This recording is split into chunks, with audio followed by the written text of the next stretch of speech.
The story begins with a baby awakening in a room that is completely unfamiliar to him. As he opens his eyes, he gradually notices a woman leaning over him, watching him closely. At first, he believes she is his mother, but he soon discards that thought when he realizes the woman is far too young to be her. Confused, he lowers his gaze and looks at his own hands, becoming completely shocked when he realizes that he now has the body of a baby. The situation becomes even stranger when he checks his status and discovers that all of his stats have returned to level 1. On top of that, he does not even have a registered name. Suddenly, a tall man wearing imposing armor enters the room. The woman addresses him with deep respect, calling him the king, as he approaches to take a closer look at the baby. Upon seeing the man, the boy begins to wonder whether he might be some kind of emperor or ruler of that land. Shortly afterward, the baby is taken to a priest to participate in a naming ceremony. During the ritual, he is given the name Noah and is officially declared the first imperial prince.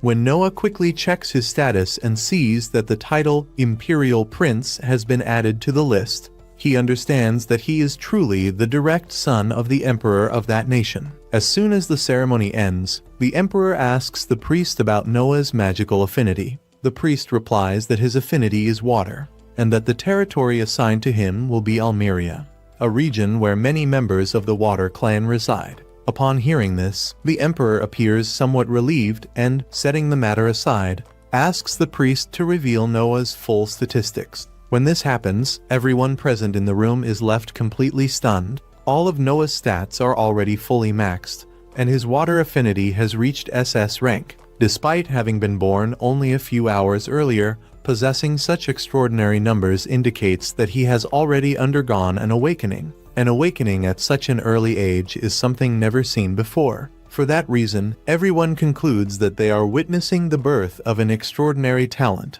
At that moment, Noah understands that he has been given a new life and has reincarnated as a noble. The empire in which he now lives is known as the Mere Empire, a powerful nation of warriors situated among a chain of rugged mountains. Its capital lies on a vast plain, and the empire is currently enjoying a golden age, in which prosperity breeds even more wealth, allowing a rich and vibrant culture to flourish. The emperor of this land is the father of more than 10 children, all of whom are known as imperial princes. These princes are widely respected by the people, and are considered the most prestigious nobles in the entire empire. 6 years after Noah's reincarnation, he arrives at an important conclusion regarding his abilities. To others, his statistics seem to indicate absurd individual performance, but in reality, those values are high because they are being strengthened by his subordinates. For example, his water affinity at Rankus comes entirely from Almeria, the territory granted to him at birth, while many of his other attribute boosts come from the people who serve him. In other words, Noah becomes stronger the more subordinates he has. Moreover, he begins to suspect that his level may not have a maximum limit and could continue to grow indefinitely. After the maids finish dressing him, they accompany him downstairs. They then excuse themselves and begin chatting among themselves, all acknowledging how unusual he is. Normally, children his age would be mischievous and constantly causing trouble. But Noah is different. Calm, composed, and surprisingly mature for someone so young. Evely, the beautiful attendant specializing in hospitality, approaches Noah while he is having lunch and informs him that both the Crown Prince and the Fourth Prince have arrived to visit him. She adds that they said he could finish his meal before meeting them. However, Noah knows exactly who the Crown Prince is and understands that he cannot afford to keep them waiting. He immediately asks the maids to take him to them. Noah then meets his older brothers, Albert, the Crown Prince, and Henrique, the Fourth Prince. After exchanging formal greetings, Albert tells Noah that he has come to give him a present. At that moment, a clearly frightened servant enters the room carrying a sword sheath. A dark, menacing aura slowly begins to spread, making the air heavy and oppressive. As soon as the object is placed on the floor, Albert orders the servant to open it. The instant this happens, Noah feels a chill run down his spine as he begins to hear the screams of soldiers begging Albert to spare their lives.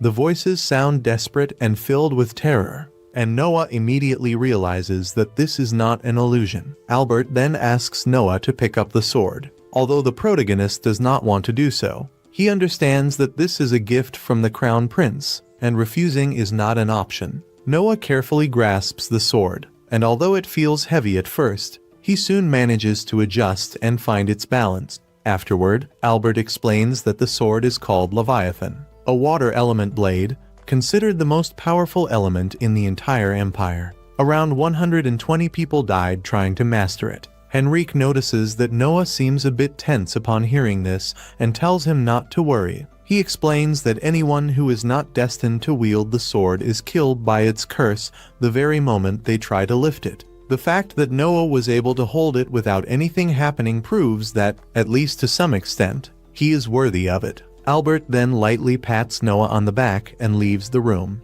saying that this was a valuable demonstration. Once Albert is gone, Noah can barely believe what just happened. That bastard had simply asked him to test something that could have killed him without any effort. Even so, Noah decides to keep those thoughts to himself, knowing that if he were to say something like that out loud, he would probably lose his life on the spot. As the princes walk away, Henrique asks Albert whether it was truly the best decision to leave Leviathan in Noah's hands, especially considering how costly that sword had been. Albert replies that the weapon would be far better off with someone as exceptional as Noah. Moreover, he adds that precisely because he himself is not that brilliant, he needed to experience the sensation of being wounded by his own pet. Later that night, Noah notices that his maid, Zoe, is acting strangely restless. Not understanding the reason, he asks what is going on, but Zoe tries to avoid the subject, saying she does not want to trouble him with personal problems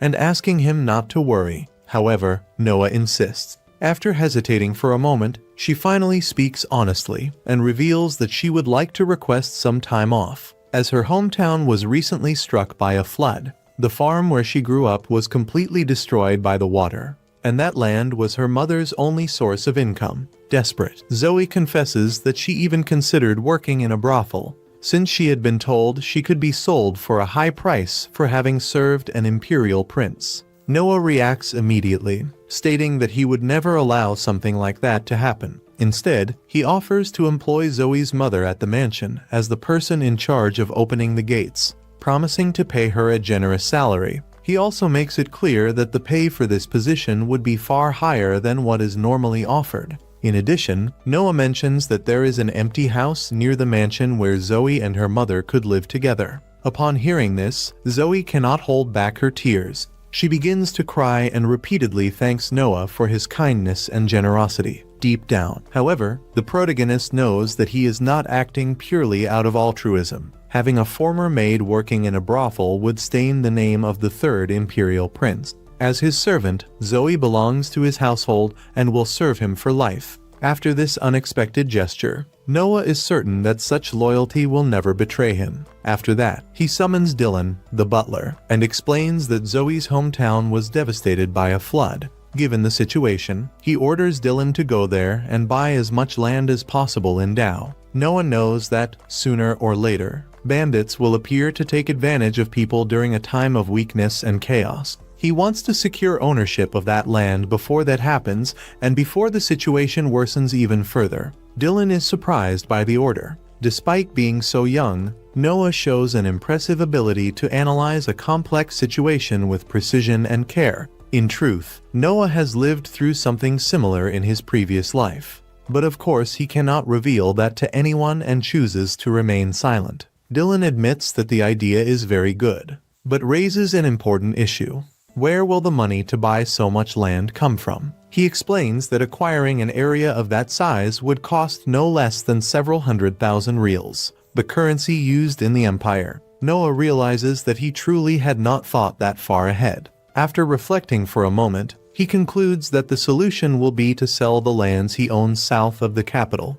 Dylan asks whether this is wise, since those lands were a personal gift from the king himself, and selling them without authorization could be considered a serious crime. However, Noah tells him not to worry about possible punishment or the king's anger, as he will personally bear all the consequences of that decision. He explains that being a noble means making sacrifices to make other people's lives safer and more dignified. Dylan understands the weight of those words and thanks Noah deeply for making such a decision, especially because he shares the same hometown as Zoe, which makes his gratitude even more sincere. The next day, Noah has already converted his assets into money and prepares to buy as much land as possible as quickly as he can. He is ready to go inspect it personally, but then receives an unexpected visit from his brother Henrique. Henrique notices that Noah is carrying the sword Leviathan and immediately asks why. Noah explains that since the last time, he has not felt any strange influence coming from the sword, but Henrique reveals that they intend to test him while they are in Doso. Setting that aside, Henrique explains that Leviathan has a will of its own and only obeys the one it recognizes as its true master. Noah quickly understands that he will need to earn that recognition somehow. Leviathan is like a ferocious beast that, for now, needs someone strong enough to dominate it. Henrique warns him not to use it unnecessarily, because if the timing is wrong, the sword could end up killing him. After delivering the warning, Henrique turns around and leaves. Shortly afterward, they arrive in Doso and are met with a completely transformed landscape. The flood was so devastating that the region now looks like a ruined wasteland. It is believed that many houses in the area also lost their property records during the flood, which means that the purchase of land will have to be based on official government archives. Dylan and the others are amazed to realize that a child, decades younger than them, was able to deduce all of this simply by observing the situation. Noah calmly explains that it is just basic logic. Next, Noah and Zoe begin inspecting the land together, until they notice that food is being distributed to a group of villagers by imperial suppliers. Noah takes a container of food and quickly notices that it smells bad and tastes like something on the verge of rotting. One of the villagers hears his comment and says that, in truth, they cannot complain, since it is already a blessing to be receiving that amount of food. The protagonist cannot believe that the Empire is serving such low-quality food to its people in the middle of a disaster. At that moment, the local government official, Lord Gary, arrives at the site to conduct an official inspection. Gary knows perfectly well that the food being distributed is terrible, but he does not care, since he is not the one who will be eating it. Noah, however, can no longer tolerate the situation. Witnessing this, Noah confronts Garkt directly and accuses him of embezzling the funds meant for food rations. He states that instead of providing proper meals, Garkt was saving money and serving garbage to the villagers. Garkt firmly denies it at first, but soon admits, without any remorse, that those at the top of the hierarchy deserve to eat first. He and his men then begin to mock Noah, openly laughing at him. Faced with this attitude, Noah is overcome by a wave of rage. In a fit of anger, he warns Garkt about the consequences of his crimes. Garkt, however, dismisses his words, treating him as nothing more than a child. In response, he draws his sword and prepares to attack Noah. At that exact moment, the sword Leviathan flies out of its sheath on its own and begins floating beside Noah. The blade starts testing him, pouring an enormous amount of power into his body to determine whether he is worthy. Part of Noah's body begins to darken, as if it is about to be consumed by the sword's curse, just when it seems he will not endure it. The protagonist feels an explosion of adrenaline and sheer willpower. Leviathan recognizes that Noah can withstand its power, and after a brief confrontation, the sword finally submits completely to him. Furious, Garkt charges in to kill Noah, but he cannot even strike first. Noah uses Leviathan and decapitates Garkt without giving him any chance to react. Seeing their leader killed right before their eyes, the henchmen also prepare to attack. To intimidate them, Noah strikes the ground with Leviathan. The impact creates a gigantic crater, so deep that its bottom cannot even be seen. Noah himself is shocked by the sword's overwhelming power. Shortly afterward, Rowan, the captain of the knights assigned to Doso, arrives at the scene and is stunned by what he sees. Upon recognizing Noah as the first imperial prince, he immediately kneels. The others present are confused until Rowan announces Noah's true identity, causing everyone to bow down in fear and respect. Noah then explains how Garkt and his men were exploiting the villagers, which is why Garkt was executed. He orders Rowan to ensure that all remaining corrupt officials receive appropriate punishment. In addition, Noah commands that the distribution of food be properly reorganized. so that the people of Doso can finally eat with dignity. Overjoyed, the villagers thank Noah for saving them. Meanwhile, Albert receives a report informing him that Noah has successfully mastered the sword Leviathan. Upon reading it, he smiles with satisfaction, realizing that Noah may be far more useful than he had imagined. Later, the protagonist meets with his father, expecting to be punished for having sold the lands that were granted to him. To his surprise, the emperor simply thanks him, explaining that Noah's actions prevented bandits from taking advantage of the situation caused by the flood. The emperor is also pleased to learn that Noah managed to control Leviathan. When they check his statistics once again, Noah's water affinity rises to triple his rank, thanks to the large number of subordinates he gained by helping Doso. Deeply impressed, the emperor asks Noah to continue using his talents for the benefit of the empire and accepts his decisions. And thus, the first episode comes to an end. Soon after, we are informed that the capital of Males is the city that concentrates the political power of the country, in addition to being the main cultural and economic hub. As time passes, this understanding spreads among everyone, making it be seen as the most magnificent city in that entire world. The scene then shifts to our protagonist, who has just arrived at the place and is clearly impressed by what he sees. He comments that the eunuchs had mentioned the existence of a singer performing nearby. Curious, he decides to check it out personally, and one of his attendants chooses to accompany him to ensure his safety. Noah understands that the girl wishes to repay everything he did for the city, and because of that he ends up demanding more from her, since she has always carried out her work with great dedication. People comment that the boy has matured a lot, and for him, human qualities can always be developed even further, never being something excessive. As he approaches the place where the girl sings, Noah is surprised by the beauty of the voice that echoes. As he observes her closely, he remembers that her name is Alachi. The technique she uses is still simple, typical of beginners, but it is clear that she takes the profession of singer very seriously. Noah can feel that every note is sung with sincerity and genuine emotion. Suddenly, a man starts shouting at her, questioning why she insists on singing those nonsensical songs. Shortly after, he appears even more irritated and claims that, with that kind of income, she would never be able to pay the debt left by her father. Even as she explains that singing is the only thing she knows how to do, the man grabs her by the collar. At that moment, Noah intervenes and asks him not to do anything cruel to her in front of everyone. When least expected, the man hears the voice of a boy speaking up. The singer tries to ask him not to get involved, but Noah already stands up and walks toward the stage. The man mocks him and tells Noah to go cry in his mother's arms. In response, Noah reminds him that, according to the country's law, a child is not obligated to assume debts inherited from their parents. Forcing this debt onto the girl and pressuring her to sell her own body is considered a serious crime in the capital. The man then grabs Noah by the collar, but the boy reacts immediately, delivering several blows against him and his accomplices. After knocking them down, Noah asks if he still wants to continue. Before leaving, the man threatens that he will take revenge. Noah replies that, if he comes back, he should look for him directly. Upon seeing the card left by the boy, the man realizes that he is a prince. Noah then turns to Alachi, praises her ability as a singer, and asks how much she needs to cover her expenses. The girl explains that she needs to buy her mother's medicine, and Noah promptly offers a very high salary. He decides to pay that amount regularly, asking only that she sing without worries. In addition, he promises to increase the payment even more as she improves. Finally, he asks her to keep singing, because he wants to hear more. The scene shifts to Noah already at his residence. As he approaches the gate, he notices a group of men kneeling and asks who they are.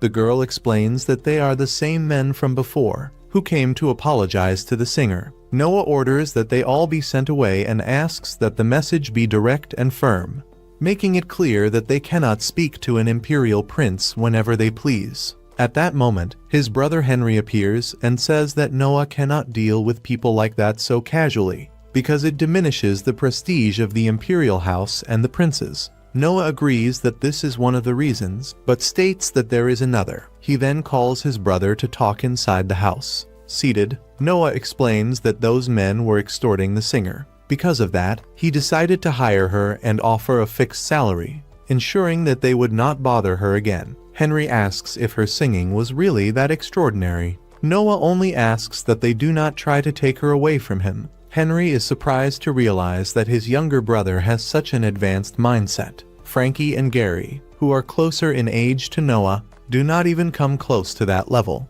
They are still immature and, even when taught, cannot learn proper etiquette. Noah believes they will understand everything when they get older. He also explains that, although they are brothers, each one has a different mother. Henry and Gary, for sharing the same mother, must have a different bond. Henry then shows interest in the magic sword, since it seems that Noah truly managed to master it completely. Noah responds that this is due to the fact that the sword has a will of its own. Even so, Henry thinks it is far too large for the boy. Noah disagrees and decides to prove it. When he shows the sword, Henry is shocked and asks where it was hidden. Noah answers that it was inside his sleeve. Henry is completely astonished, as he never imagined that would be possible. Noah explains that it was the sword itself that taught him. Henry considers that unbelievable. A national treasure that remained isolated for 200 years and has no similar records in the past. Simple, yet impressive. The scene then shifts to outside the mansion, where the men show resentment toward Noah's attitude and decide that they will kill him when they get the chance. Shortly after, Noah activates his eye and makes everyone kneel.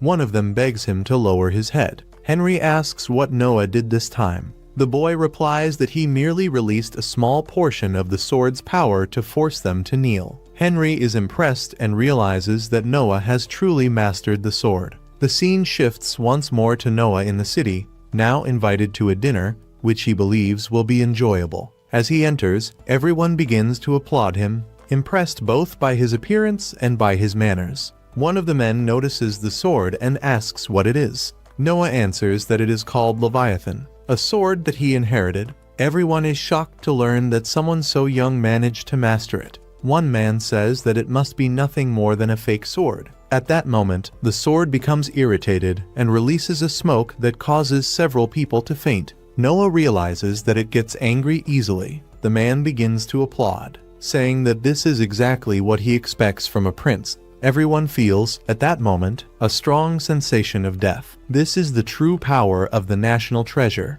The man is impressed that Noah managed to control something so frightening and congratulates him. Soon after, several people also begin to praise him for his extraordinary power. The man asks what Noah did to the one who insulted him. Noah replies that he can ignore him because he makes no difference at all. The scene shifts to the boy being greeted by several people. Suddenly, a man approaches to speak with Noah. He notices that the girl beside him is an adopted daughter. This becomes clear by the contrast between the man's elegant clothes and the girl's simple garments. Noah is certain that she was a former slave. He notices her gaze change slightly, as if she were being evaluated, a look typical of someone who has been enslaved before. The man kneels and admits that Noah is right. He explains that he bought the girl as a slave, but that she learned everything very quickly, so he decided to adopt her and teach her properly. Noah likes this kind of attitude and says that, next time,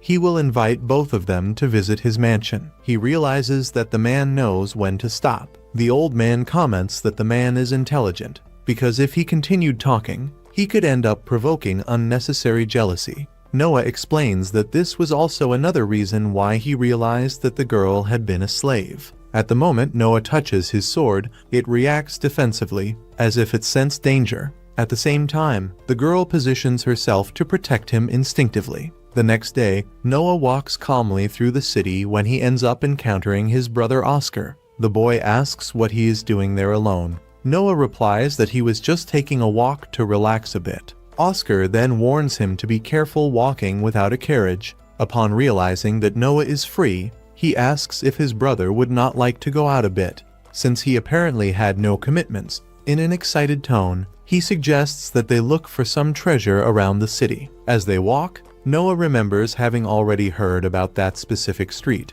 It is a place known for gathering antiques from various parts of the empire. Oscar explains that, despite that, there are many forgeries circulating there. Finding a genuine item among so many copies has ended up becoming a kind of pastime among the nobles. After walking for quite some time, Oscar comments that it does not seem like a good day for shopping and decides to leave. Even so, Noah becomes interested in a book displayed at one of the stalls and decides to buy it. Observing it more closely, he realizes that he has found a grimoire belonging to the legendary great mage Andrea. Noah is certain that the book is authentic. Depending on the content, it certainly would not be worth less than 1,000 yen. Although he does not understand everything immediately, Noah feels that, upon touching that book, his wind magic increases considerably. Soon after, he draws his sword, because he knows that only items with a will of their own are capable of amplifying abilities in that way. This indicates that there is something sealed inside. Suddenly,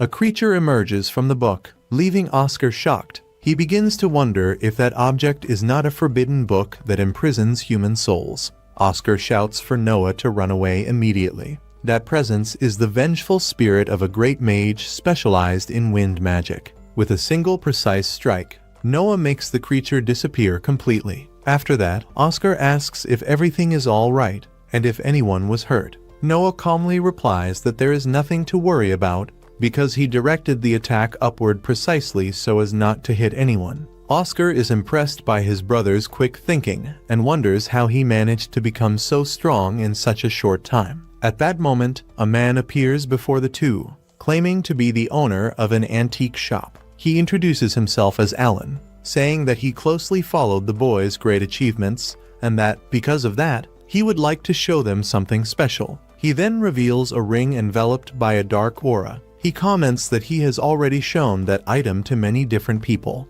but never received any relevant reaction. Noah questions whether it is not just a worthless object. The man explains that he has also tried to get rid of the ring several times, believing it to be useless. Yet, somehow, it always ended up returning to his hands. This detail awakens even more interest in him, who considers the fact quite curious. Oscar also gets excited by the idea and suggests that Noah try on the ring. As soon as the boy puts it on, he realizes that the ring speaks, revealing itself to be SSS rank. Shortly after, the item begins to transform into a complete suit of armor, leaving everyone around impressed. Upon opening his status window, Noah notices that there was no direct increase in attributes.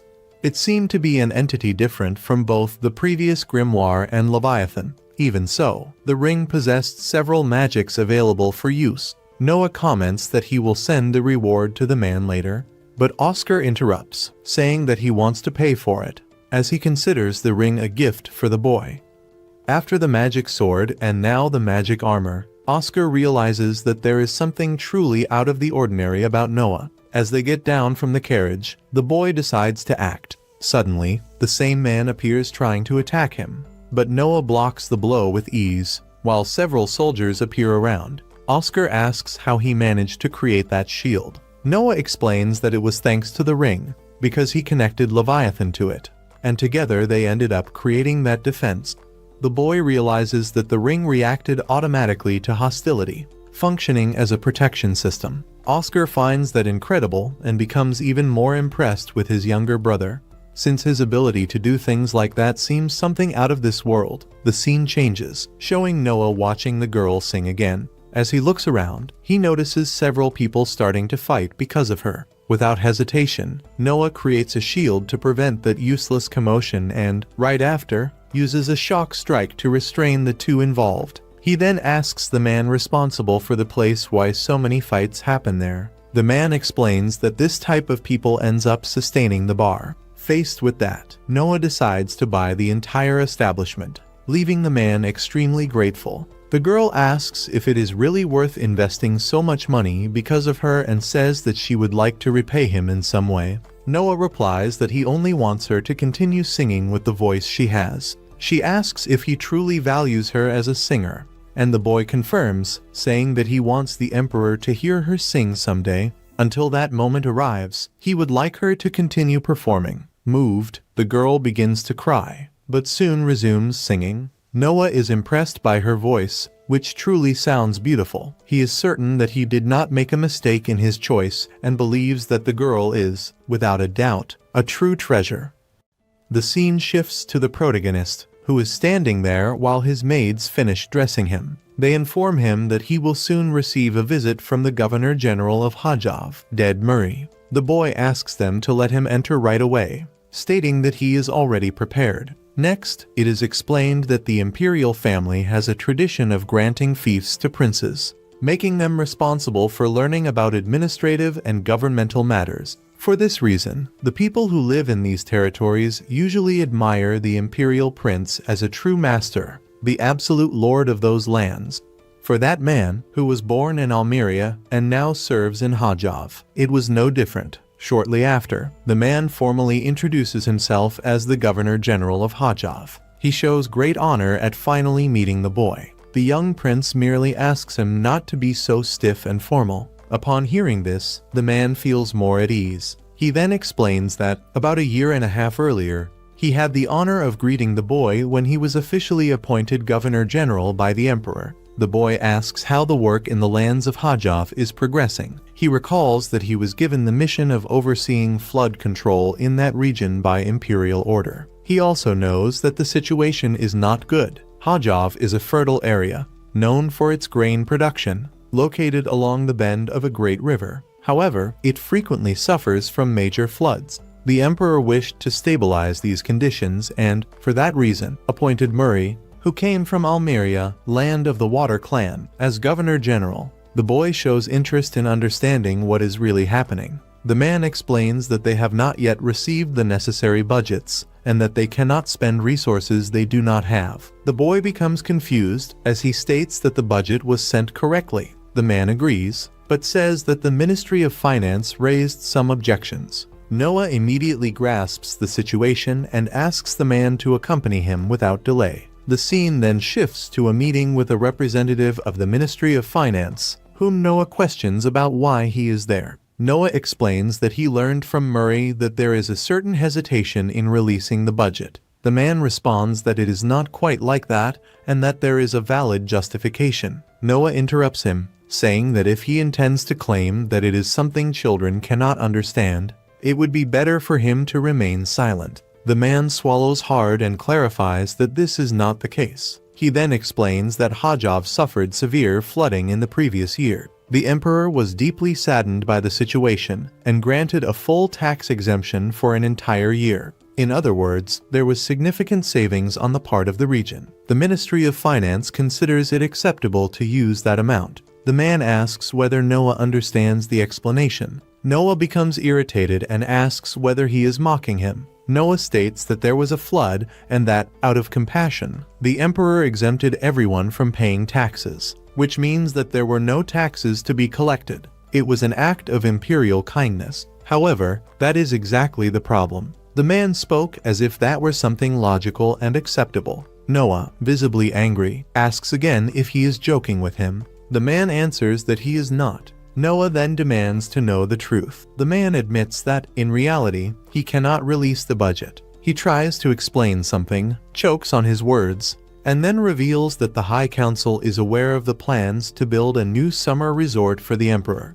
As the emperor has already reached a certain age, instead of remaining in the capital, where the heat is intense every year, he wishes to spend the summer in a cooler place. Although it would be a place of rest, it would still be an imperial facility. In practice, it would be an isolated palace. In short, it would be necessary to build practically a new city to serve as a summer residence, which would require an enormous amount of resources. The man realizes that involving the emperor in this matter would be extremely delicate. The national treasury is overburdened in order to meet imperial needs. Noah loses his patience, tells the man to shut up, and states that this is a serious lack of respect, calling him a scoundrel. Flood control is vital for a region that suffers from inundations, yet the resources are being withheld for the construction of a vacation home. Noah asks whether he intends to make his father, the emperor, look like a fool. The man immediately kneels and claims that he never had such an intention.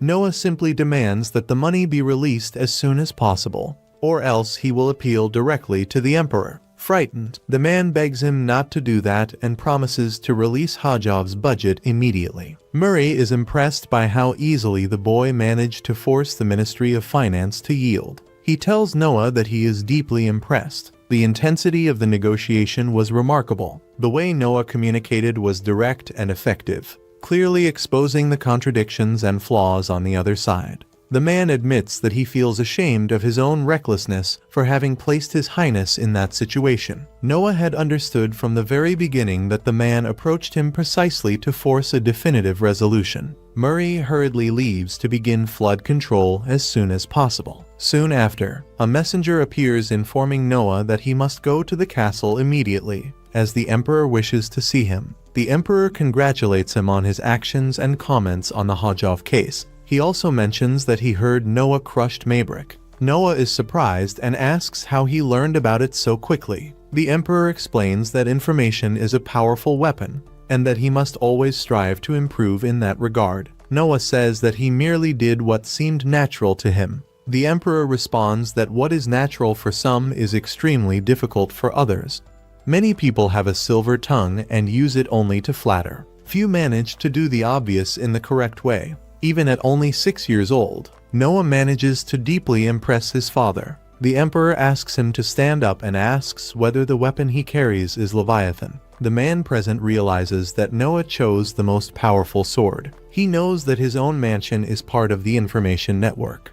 And just thinking that Noah managed to completely master that sword already makes him uneasy. Considering Leviathan's terrible history, this is something extraordinary at the very least. Noah recalls that, on the day of the celebration, if he had not restrained the sword, it would have killed everyone who was present. He knows that this weapon carries a dark past. For that reason, he decided that he needed to learn how to wield it as soon as possible. A fencing instructor is summoned to assist him. Damien Noble introduces himself. He is considered the finest swordsman in the kingdom, and everyone says that his technique seems otherworldly. The Emperor asks Noah to devote himself to training under him. Damien explains that, although the boy is young and inexperienced, there is no cause for concern, since he will be evaluating potential rather than technique. The Emperor states that he places complete trust in Damien, which leaves Noah impressed. The swordsman asks Noah to attack immediately. As he advances, Noah begins to see images of the sword's former wielders.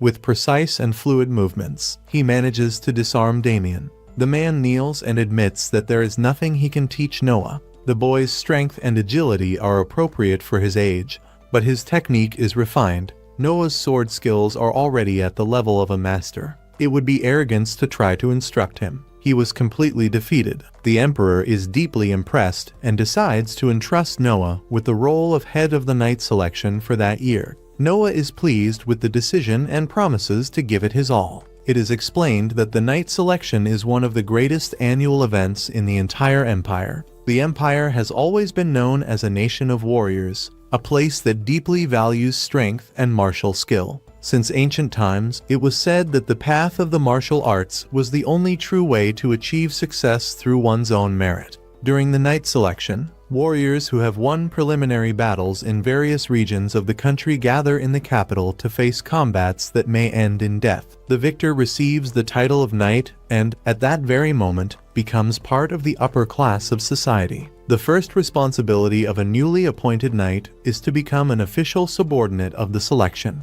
If the boy manages to choose a good knight to serve him, this could make him even more powerful in the future. Before proceeding, the Emperor decides to ask an important question. In what manner does he intend to conduct the knight selection? The boy explains that he plans to abolish the regional preliminary rounds and concentrate the entire selection directly in the imperial capital. He wants all candidates to fight before his own eyes. The Emperor acknowledges that, even being who he is, he cannot keep track of all the qualifying stages scattered throughout the empire. It would be regrettable to lose a great talent for some unjust or circumstantial reason. He makes it clear that he does not want to let any promising warrior slip away and asks the boy to do his best in this task. The scene shifts to the protagonist speaking with a girl, asking whether there is anyone from her village participating in the selection. She replies that there is. That village is the only point of entry for common people. Every year, only one challenger manages to go there. Noah understands the situation. This year, he truly intends to eliminate the regional qualifying rounds. There will be no limit to the number of participants. Anyone will be able to present themselves. The girl replies that this sounds good, but soon asks to drop the subject. Noah insists and asks her to say what she is really thinking. The girl then explains that the reason only one person from the village participates is related to the costs of travel and lodging. The capital is extremely expensive. With donations from all the residents, they manage to gather enough money to send only a single representative. That person carries the expectations of the entire village, and everyone takes it very seriously. Upon hearing this, Noah decides that he will eliminate this obstacle as well. He wants as many options as possible. It would be terrible to lose a talent because of money. He states that he will cover all travel and lodging expenses. The girl understands that the villagers will be very happy, but warns that this will cost an enormous sum. Noah explains that there is no need to start everything from scratch. He then calls his butler and orders him to find out how many houses are available in the capital and purchase all of them.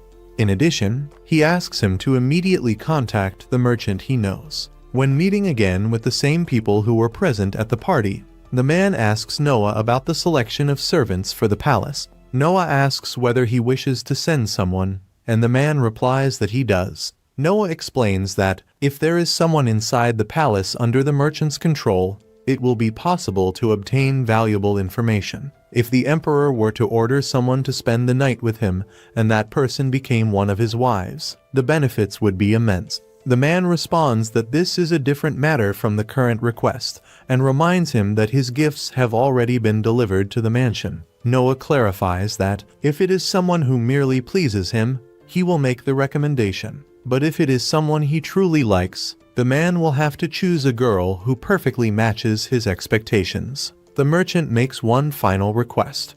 He would like to include the crest of the 13th Prince on his shop's signboard. Noah asks whether he intends to subordinate himself to him. He then makes it clear that he does not tolerate betrayal under any circumstances. Upon returning home, Noah realizes that having Byron under his command will further increase his prestige. If he continues at this pace, his power will grow even more. Shortly afterward, he notices that his status related to water has decreased and decides that he needs to find His Highness to check what is happening in Almeria. When he goes to speak with the emperor, Noah asks how he found out about the problems in Almeria. Suddenly, a man appears, informing them that there was a rebellion in Almeria and congratulating the boy. He then asks what scale Noah believes this revolt has. If something that seemed to be SS became merely S, at first glance it may appear that it was cut in half. However, in reality, this represents only one level lower in the entire hierarchy. In other words, he believes it to be a second-tier conflict,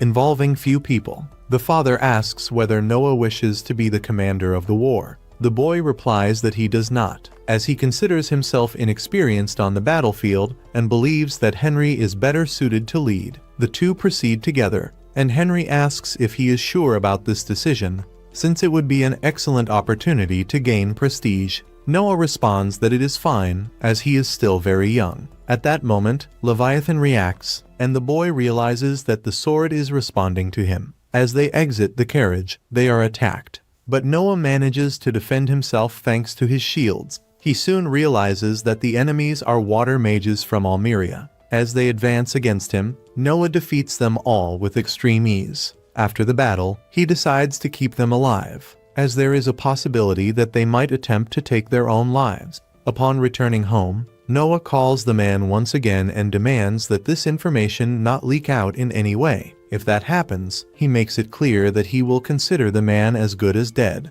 Noah also orders him to purchase, as quickly as possible, feed for horses, as he believes that the enemies have acquired mounts from another nation. This will directly help his brother in the war. For that reason, he orders him to depart immediately to carry out the task. The scene shifts to Noah, who is calmly talking with his father. He explains to his son that the assassin from the previous night ended up talking. According to the account, the plan was to capture the boy and use him as a kind of bargaining chip. Noah realizes that this explanation seems a little too coherent. The confession was quick, perhaps even too easy, which raises the possibility that it is a lie. His father observes that his son is quite perceptive and asks him not to be so restless. since there are ways to confirm whether someone is telling the truth. Noah thinks to himself that he has no talent for torture and decides to accept the situation as it is. His father comments that if Noah had been captured, the Empire would have been forced to make extremely difficult decisions. He also shows surprise at the fact that the target was the feed. Noah is shocked to realize that his father already knows about this, since the order to buy all the horse feed had been given recently. Something similar had happened before,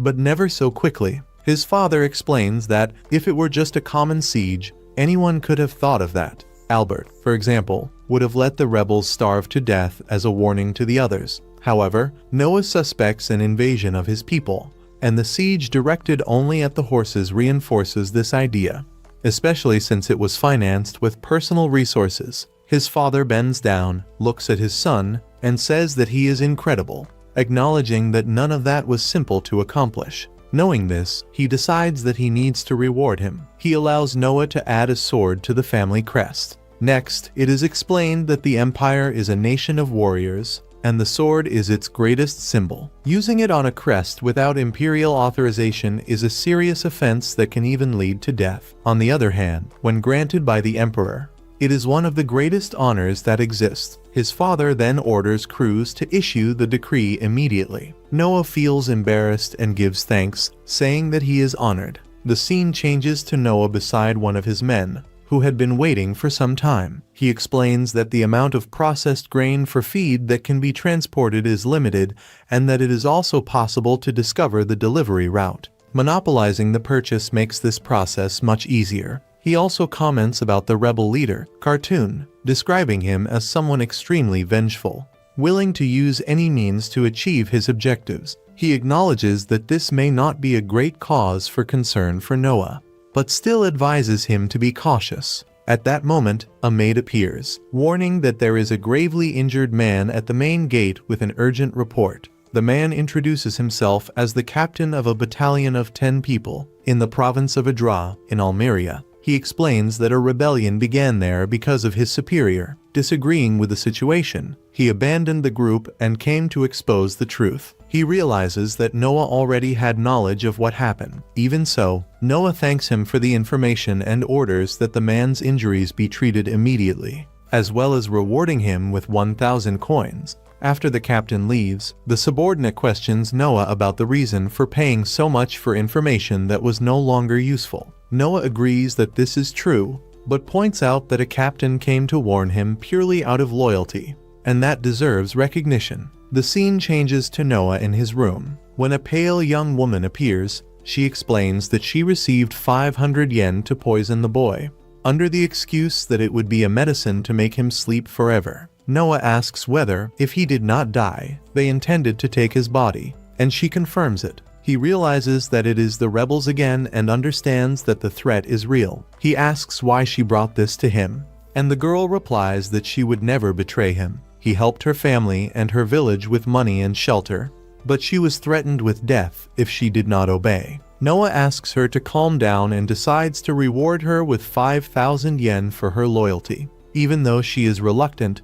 he insists and tells her not to worry. Noah decides to ingest the drug and, if he faints, wants them to hand him over to the rebels. He orders her to flee and hide immediately, because they would try to silence her no matter what. The scene changes to Noah kidnapped by bandits. He realizes that he is completely tied up and then summons his sword. He considers it to have been an excellent decision to hide it, since it certainly would have been confiscated. As expected, the ring remained with him. With that, he quickly cuts everything that was restraining him. He thought he was in a room, but realizes that he is in the back of a carriage. Noah asks Leviathan to show him the memories, and the scene shifts to a castle full of bandits. They question where the maid is and decide to forget about it, choosing to take the boy before the guards appear. After seeing all the memories shown by Leviathan, Noah is impressed and fully understands the situation. Outside, the bandits argue about who failed to tie him properly, even suspecting outside help, but wonder what a child could possibly do alone. Before they realize it, one of them is eliminated without difficulty. Noah thinks that the entire trip was useless, as he expected more valuable information, but found only ordinary subordinates. Then, all of them attack at the same time, and Noah defeats them with ease.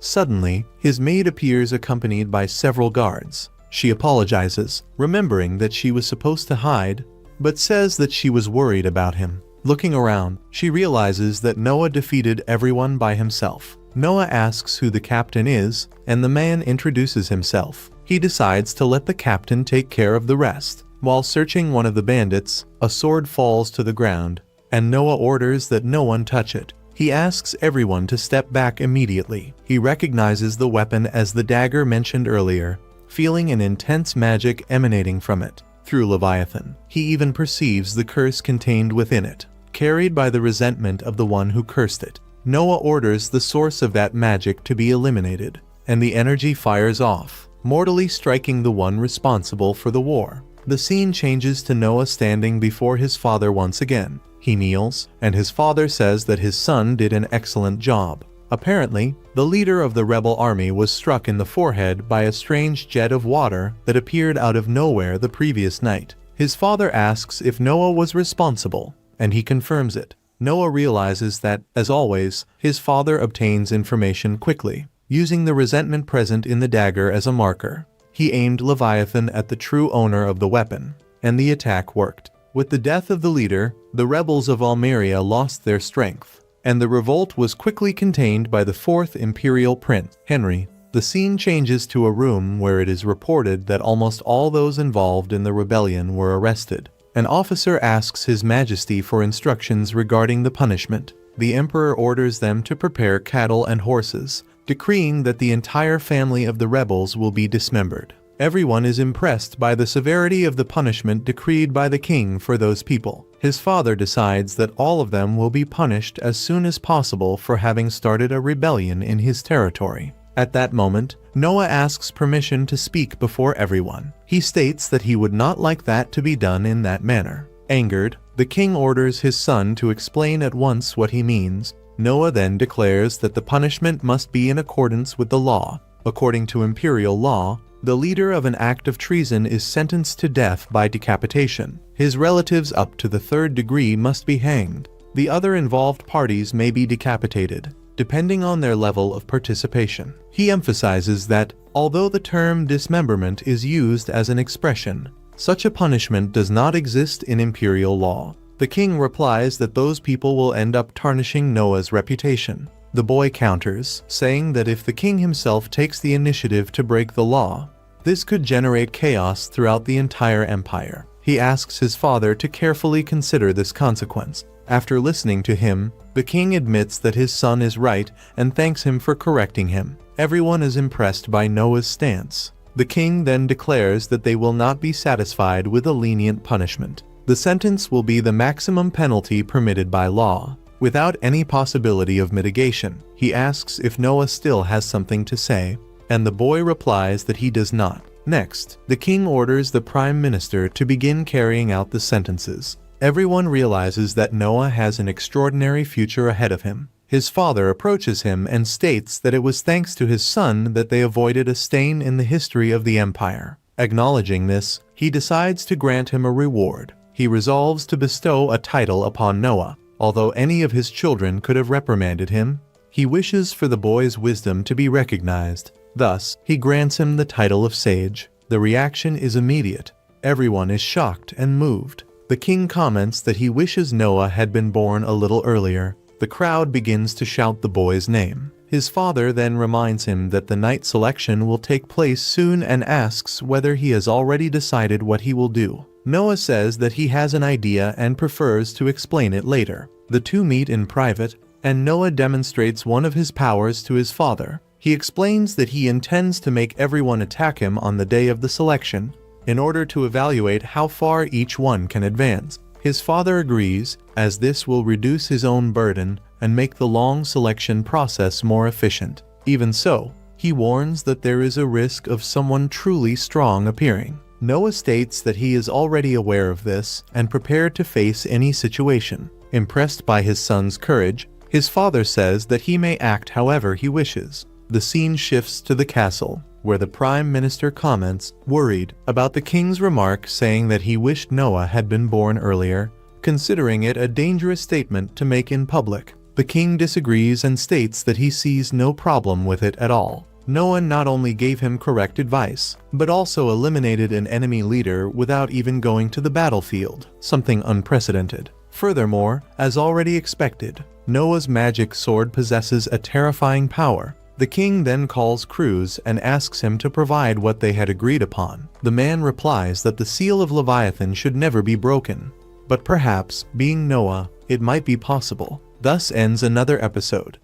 After a long period of anticipation, the long-awaited night selection finally began. It was an event of enormous importance, held only once a year throughout the entire empire. The official name of this vast territory, which most people simply referred to as the Empire, was the Miles Empire. In the ancient language, the word Miles meant warriors, a name filled with tradition and pride. It was precisely through this selection that it was decided who was truly worthy of bearing that title and serving as an imperial knight. This test always attracted the attention of citizens, from nobles to common folk coming from distant villages. However, in that particular year, the interest was even greater than usual. The reason was simple yet striking.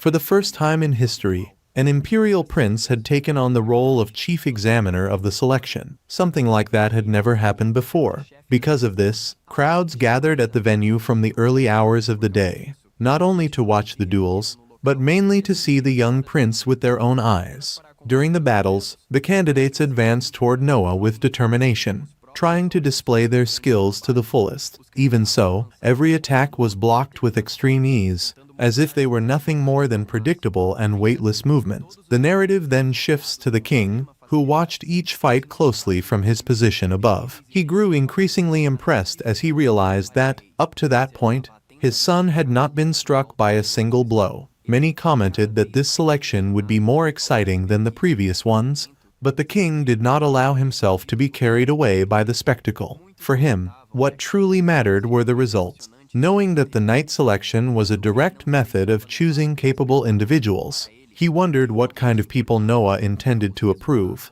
feeling a growing curiosity about his son's criteria. The scene then returns to Noah, who was visibly frustrated. Nearly 200 people had already passed before him, one after another, and none of them seemed to truly stand out in his eyes. It was as if they all possessed only superficial strength. Suddenly, however, a girl steps onto the dueling field and, defying all expectations, manages to pierce Noah's guard and wound him. Shock instantly spreads among the spectators. Many become outraged, believing that this would be the end for her for having injured an imperial prince. However, to everyone's surprise, Noah orders that she be released immediately and calmly asks her name. She introduces herself as Shirley Grants, and to the astonishment of all, Noah approves her without hesitation. No one can understand why he accepted someone who had wounded him. Even so, many begin to realize that the prince has a kind heart and a different way of thinking. The scene shows Noah speaking directly with Shirley,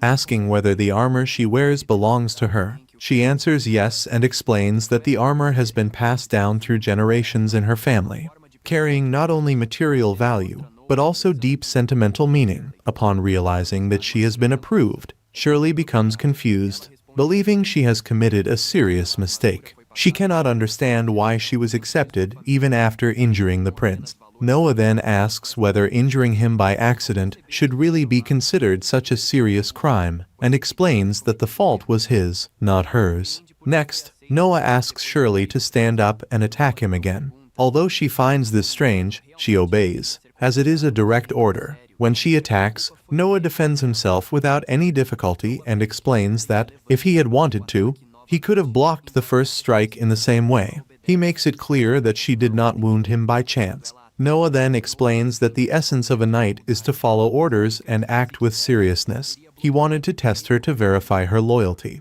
because he does not want someone who acts only according to their own mood. Shirley attacked with the same determination both times, and that was enough to convince him. Shirley kneels once more and swears loyalty to Noah. Observing closely, he notices that her abilities had improved, even within such a short span of time. Soon after, a doctor appears to treat Noah's wound and comments that he was very lucky, Since the blow did not hit any bones or tendons, Shirley is impressed by how the prince is being treated, as there are no doctors in her village. When Noah asks how they deal with illnesses, she explains that the village elder prays for everyone and drives away sickness. The doctor remarks that this is common in poor villages.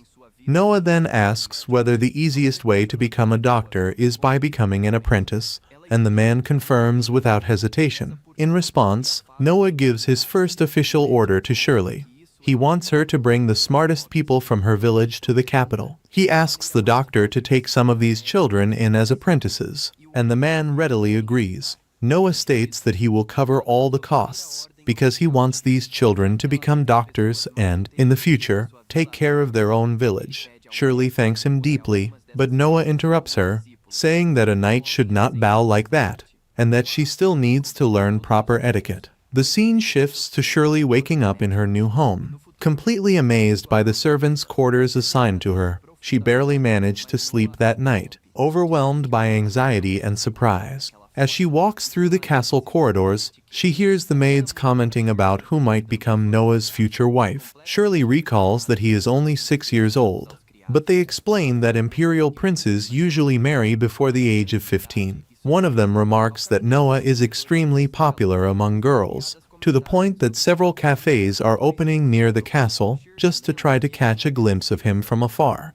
Everyone expresses surprise at how beloved the prince is by the people. The narrative returns to Noah in his office, where a subordinate presents the final results of that year's selection. Thanks to the method used by Noah, the new recruits are considered to be of extremely high quality. The Knight Order sends messages of gratitude, acknowledging the efficiency of the process. Noah asks the man to convey his thanks for their cooperation. As the subordinate takes his leave, he kneels, reminding him that they are colleagues.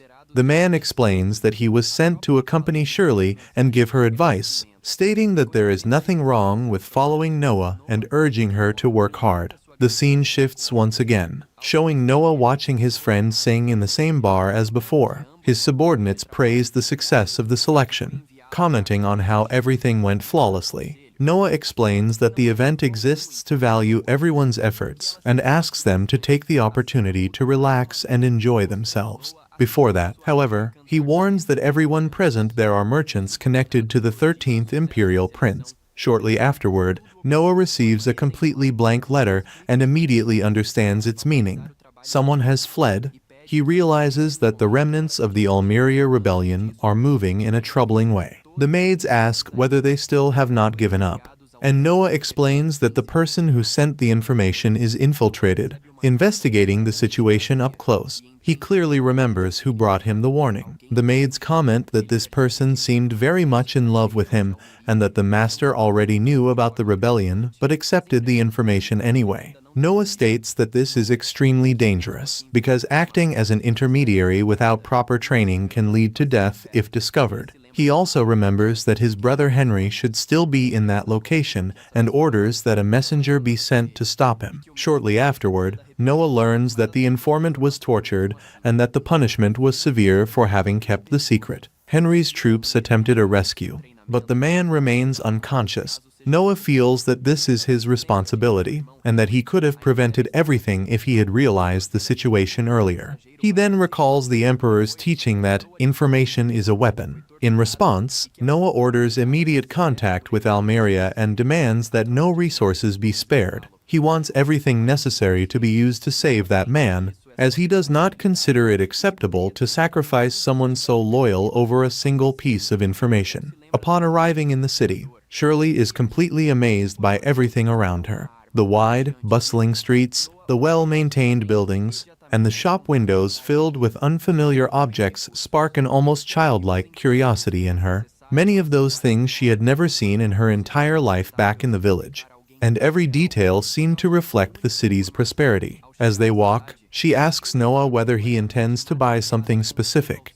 He calmly replies that he wants to purchase a gift for his brother, Henry, as a way of thanking him for suppressing the rebellion and for his involvement in the matter of the letter. When they enter the same merchant's shop as before, Noah carefully observes the interior. His gaze is soon drawn to a statue carefully displayed, crafted with great detail and clearly valuable. He shows immediate interest in the piece and seems determined to buy it. However, before he can conclude the purchase, his brother suddenly appears in the shop and, upon noticing the statue, casually comments that he already owns one very similar in his collection. Upon hearing this, Noah makes a completely unexpected decision. Without any warning, he approaches the statue and breaks it in front of everyone. The dry sound of the piece shattering echoes through the shop, and the merchant is left completely frozen, unable to believe what he has just witnessed. His expression shows pure shock, as if time itself had stopped at that moment.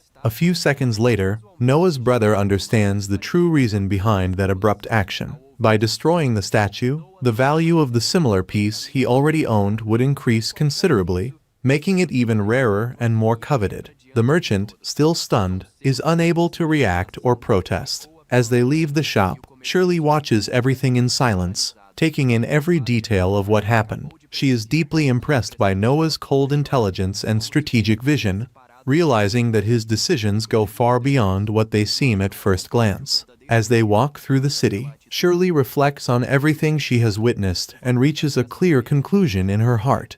She wants to remain by Noah's side for the rest of her life. Having a fief governed by someone with such ability would be truly extraordinary. She firmly believes that, once Noah fully reaches adulthood, he will become an even more impressive, respected, and influential figure, someone capable of changing the fate of many. Soon after, the years pass quickly, almost imperceptibly. 6 years go by without them realizing it, bringing profound changes, filled with responsibilities, important decisions, and challenges that will definitively shape his future.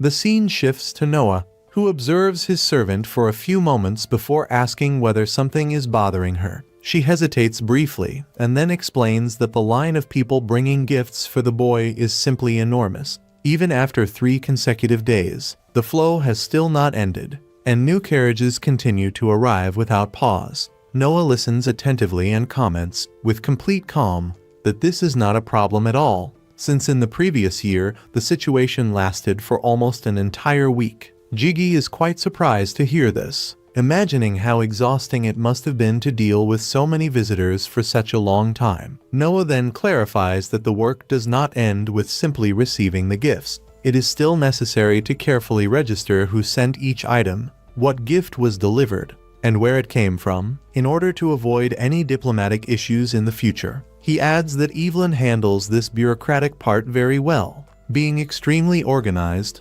and therefore sees no reason for concern. Shortly after, we are informed that the imperial prince known as Sage Noah, now 12 years old, has been officially recognized for having perfectly mastered the magical sword Leviathan. This recognition does not come merely from rumors or praise, but from formal evaluations conducted by the empire itself. By direct order of the emperor, Noah was sent to the Military Human Resources Administration to participate in a special review. The Minister of War responsible for the sector is Henry. Upon entering the room, Noah greets his brother and asks whether he needs anything specific. Henry replies that he would like to hear the boy's opinion before making any definitive decision. He explains that the emperor has issued an order for Rice to lead an army with the objective of suppressing a rebellion in the southern border region. If the group of barbarians were treated with leniency, they would become even more arrogant and daring. For that reason, it was decided to send the regular army,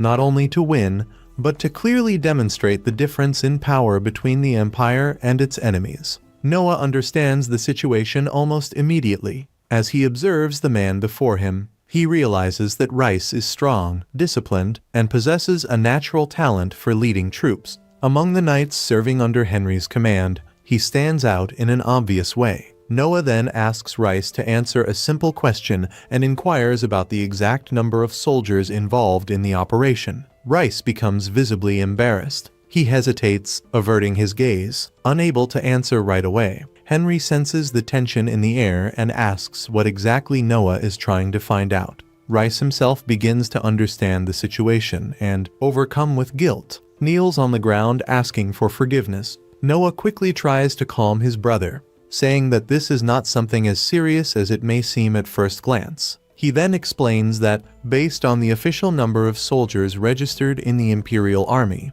the Ministry of Finance releases a corresponding budget. However, people who are not actually soldiers, such as occasional workers, porters, and temporary collaborators, end up being included in these records. This causes part of the money to be diverted almost automatically. Rice apologizes once again, taking responsibility. Noah asks Henry to wait a moment and reassures Rice, telling him that he does not need to be afraid. Increasing the declared number of soldiers is a general's right, and he does not intend to punish him for it. In many cases, even symbolic numbers are used as a tool of intimidation. Henry acknowledges that this is true, because even if the real number is smaller, claiming that there is an army of 100,000 men can have an enormous psychological impact on the enemy. Noah, however, explains that this time the situation is different. The emperor's order demands an overwhelming victory, with no margin for failure. For that reason, he wanted to know how many soldiers are actually being concealed. He asks Henry to be honest. Rice replies that it is about 2,000 people. Without showing surprise, Noah requests that more soldiers be sent to the front line. He asks for paper and pen, writes a set of instructions firmly, and orders that the document be delivered immediately to the Ministry of Finance.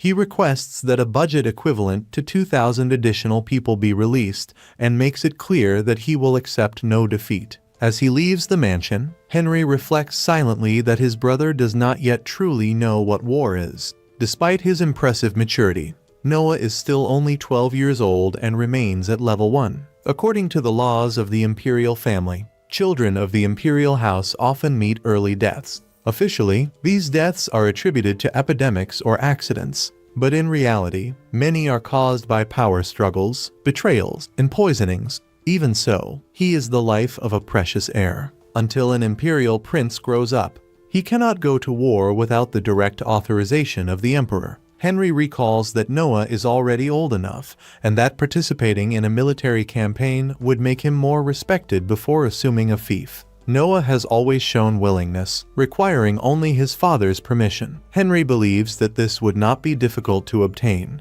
especially considering that the boy wields Leviathan. Suddenly, a group of children appears running, asking for help after fleeing from some men. Noah approaches and asks what is going on. The men respond with disdain, telling a brat like him not to meddle in their affairs. Noah, with a firm voice, replies that it is forbidden to carry out any activity without a government-registered company and that the illegal trade of people is a serious crime. The men advance toward him, but with a series of precise movements, almost like a dance with swords, Noah defeats them with extreme ease, leaving all of them unconscious in just a few moments. After that, Noah asks the children if they were slaves from the underworld. One of the girls, crying, explains that they were told all of them would be worth a lot of money. Shortly afterward, a smiling man appears, saying that the situation is a great opportunity. He introduces himself to Noah and claims that he works trading children like them. When he is about to say his name, he decides not to,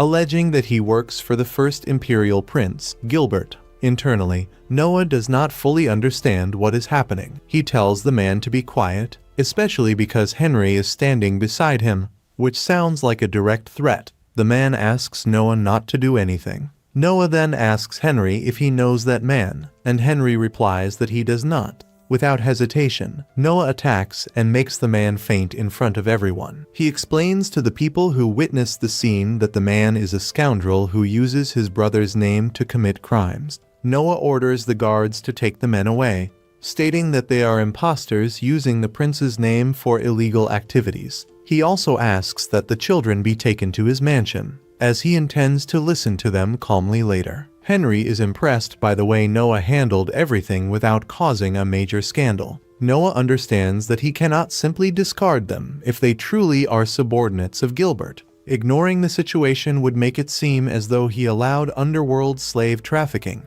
Treating them as frauds was the best solution, leaving the problem for Gilbert himself to resolve. As night falls, Noah receives a message. Henry asks what happened, and Noah explains that a messenger from the first prince made contact. Gilbert thanked him for the help, stating that the criminals were using his name improperly. He had planned to turn them in the next day, but the men became careless and ended up taking their own lives. Noah asks Henry whether the slave trafficking was truly ordered by Gilbert. Henry replies that it was, saying that he has always been involved in shady businesses, land purchases, and obsessions of that kind. Noah concludes that there is not much that can be done. Gilbert, despite being the first prince, is the son of a concubine and cannot ascend to the throne. Perhaps because he cannot inherit the empire, he sought other ways to satisfy his desires, such as business dealings, properties, and acts that would never be officially approved. The scene shifts to Noah calmly talking with the rescued children. He explains that everything has already been resolved and that, from that moment on, they are all free and out of danger. Next, Noah asks if any of them have a place to go or someone they can trust. The children answer that they do not, explaining that many were sold by their own families in exchange for objects or money, while others do not even know where they came from. Faced with this, Noah concludes that even if he returned them, there would be a risk of them being sold again in the future. Thinking about this, he decides to take them in temporarily. Noah orders the butler to prepare a suitable place for them to stay, ensuring food, shelter, and security. In addition, he asks that opportunities for honest work be offered and that those who wish to study be selected, so they can have a different future. One of the girls, still distrustful, asks if he intends to buy them. Noah answers directly that he does not. If any of them wish to leave, they are free to do so. However, while they remain under his protection, he will help them, as long as they do not betray him or abuse his trust. Next, Noah calls one of his trusted maids and gives her an unexpected mission: to officially assume the role of governing authority over a small territory in Almeria. From that moment on, she is recognized as an officer of the empire. It is explained that a governing authority occupies a position of extreme importance, being seen by the people as a local governor, responsible for the administration, security, and development of the region. This is a massive promotion for someone who previously served only as a maid. The narrator explains that the fief granted by the empire to the imperial prince is far too vast to be managed by a single person. For this reason, representatives are sent to each region, acting directly in the prince's name and ensuring that his orders are carried out. Noah reveals that he has always observed the girl carefully, and that, among all the maids in the mansion, she is the most intelligent and dedicated. To him, keeping her merely handling guests and domestic tasks would be an enormous waste of talent. Even after receiving this great responsibility, the girl expresses her desire to continue serving Noah directly. He then explains that precisely because he recognizes her intelligence and capability, he wants her to show that talent to the world, working on something that truly makes a difference, both for the empire and for himself. His words deeply move the girl, who accepts the mission with pride, determined to work in another country as Noah's direct representative. The scene changes again, showing Noah standing before his father and several important figures of the kingdom gathered in a grand hall. The king decides to test his own son and makes a bet with the prime minister, questioning whether Noah truly knows all the laws of the empire. A series of complex questions is asked, and Noah answers each one with extreme ease, demonstrating not only memory, but also a deep understanding of the rules and their impact on governance. Impressed in front of everyone, the king makes a bold decision and appoints Noah as the Minister of Justice of the empire. The appointment leaves everyone present completely shocked, as it is a position of enormous responsibility, especially for someone so young. After that, the scene returns to the boy at his usual bar. Noah reflects on everything that has happened, feeling that merely answering questions would not be sufficient reason for such an important appointment. He believes there is something greater behind the king's decisions, something he does not yet fully understand. Meanwhile, the people around him lavish praise on the girl recognized as the best singer in the kingdom, a title that was also the result of a previous bet made by Noah. The narrative then cuts to Gilbert, who appears extremely irritated by all the recent events, clearly dissatisfied with his brother's rising influence and status. Shortly afterward, another of the brothers is shown smiling enigmatically, while the king displays great irritation and orders the prime minister to immediately do what must be done. Thus, the episode comes to an end.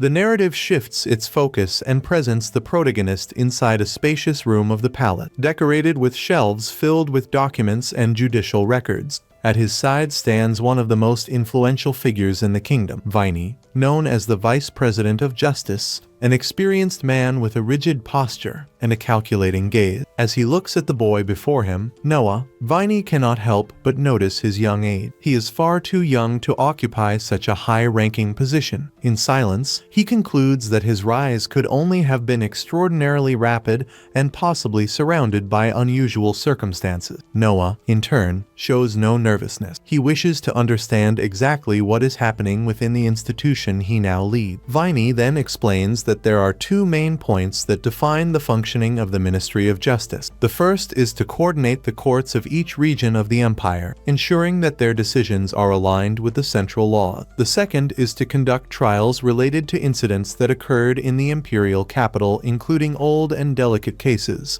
such as the rebellion 6 years ago. In situations involving serious crimes, such as revolts against the throne, tradition dictates that the Ministry of Justice, or even the Emperor himself, conduct the trial personally, given the political gravity involved. Noah listens attentively and then asks a direct question. Is bribery practiced? Viney answers yes, without hesitation. The boy continues and asks how much he receives from this type of practice. The bluntness of the question nearly makes the man choke. He did not expect such objectivity from someone so young. Noah clarifies that he is neither accusing nor threatening him. He simply wants to understand the reality of the position he has assumed. He states that he will forget the conversation as soon as he leaves the room, but asks for absolute sincerity. Impressed by the boy's mature demeanor, Viney admits that he is not someone who fully takes advantage of the situation. He estimates that he receives a few hundred liens per year, around 500,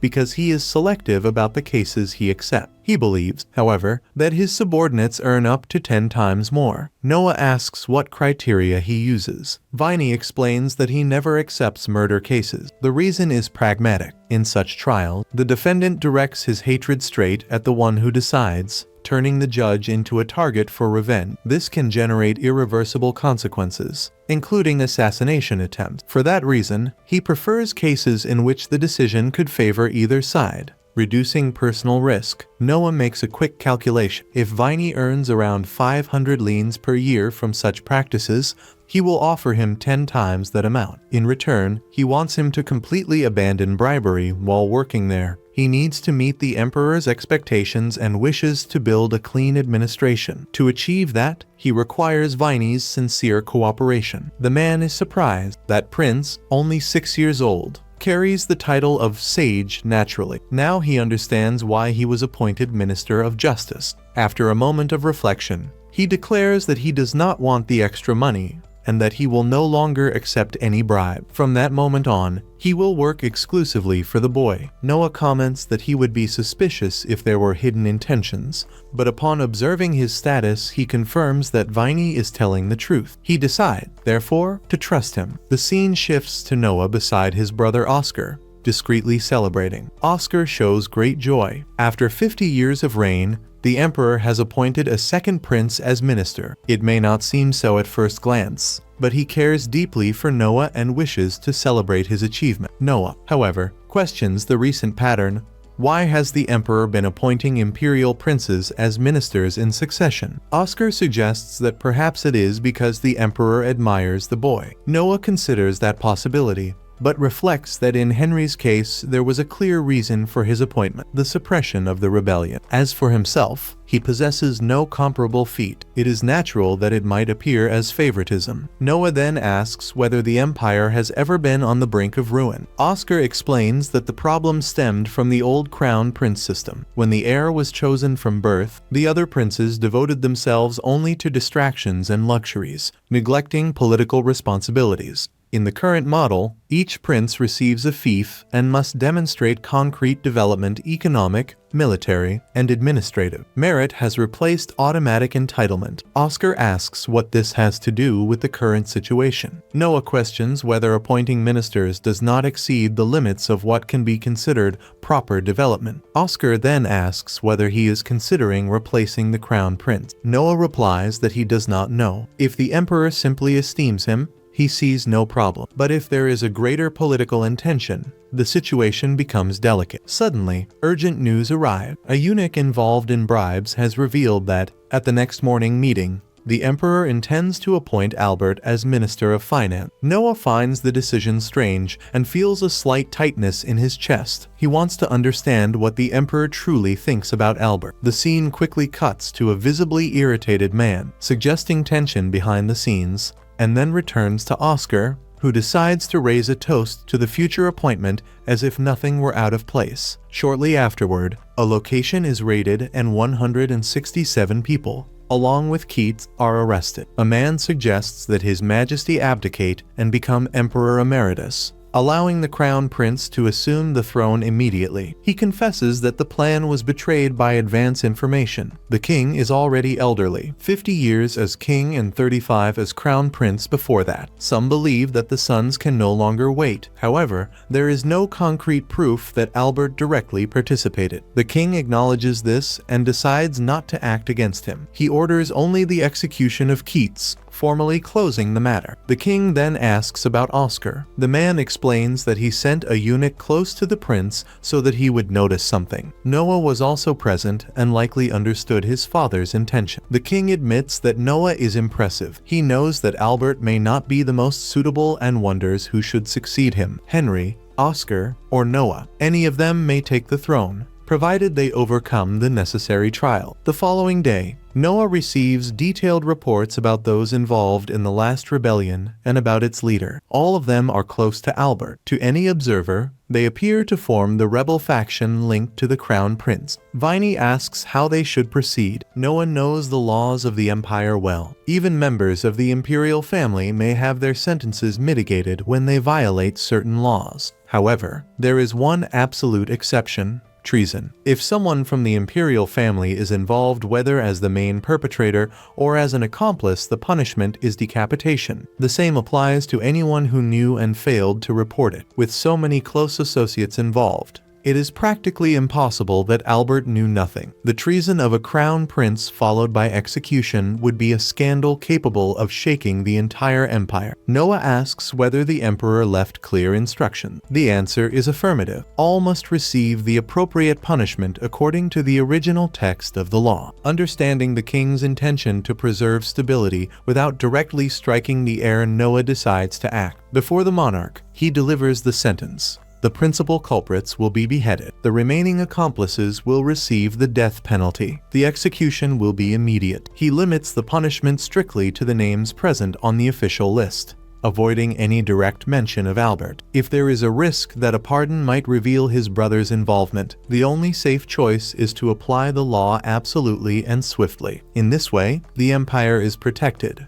the appearance of order is preserved, and the delicate balance between power, justice, and succession is maintained. The king accepts the severe decision and congratulates his son. He orders that an additional 1,000 lines be added to Noah's annual salary. The boy knows he did not act expecting a reward. He also understands that his father wishes to protect Albert. Kneeling before his son, the king asks Noah to continue acting in that manner. When he returns home, Noah immediately realizes that the place has been invaded. Without wasting time, he orders that no ally be allowed to leave the premises except himself, even if it is the crown prince. Crossing the entrance, he moves inside and, with a precise motion, strikes one of the invaders and renders him unconscious. Soon the others appear, but Noah repeats the action with the same efficiency, knocking them all down and putting them to sleep. After securing the situation, Noah asks what the current scenario is. The man informs him that those were the people involved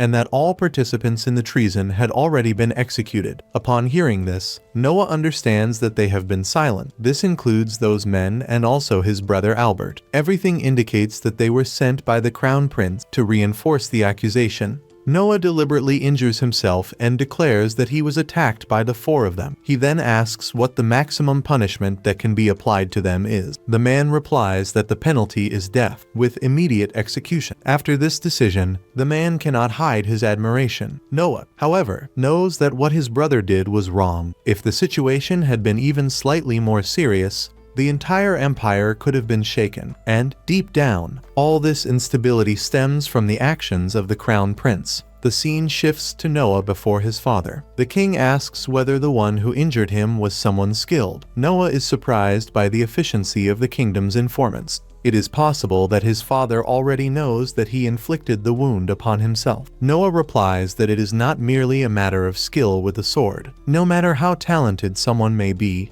once their mental weakness is exposed, there will inevitably be a moment of hesitation. The king looks at his son with pride. He knows that before him stands someone extraordinary, worthy of admiration anywhere. He thinks it would be of great help if everyone were like Noah. Then he asks whether his son can accompany him on a brief walk. During the walk, he explains that among emperors considered wise rulers, 9 out of 10 end up tarnishing their own reputations in the final years of their lives. Noah understands that this is connected to the crown prince's treason. The king led the country into a golden age never before seen, and he will certainly be remembered as a wise ruler by future generations. However, if the treason had succeeded, historical records would state that in his final years he became senile and incapable of controlling his own son. Now Noah understands the king no longer trusts the crown prince. Even so, he cannot act rashly, so as not to compromise the end of his reign. Noah then makes a request. He and his brothers, Henry and Oscar,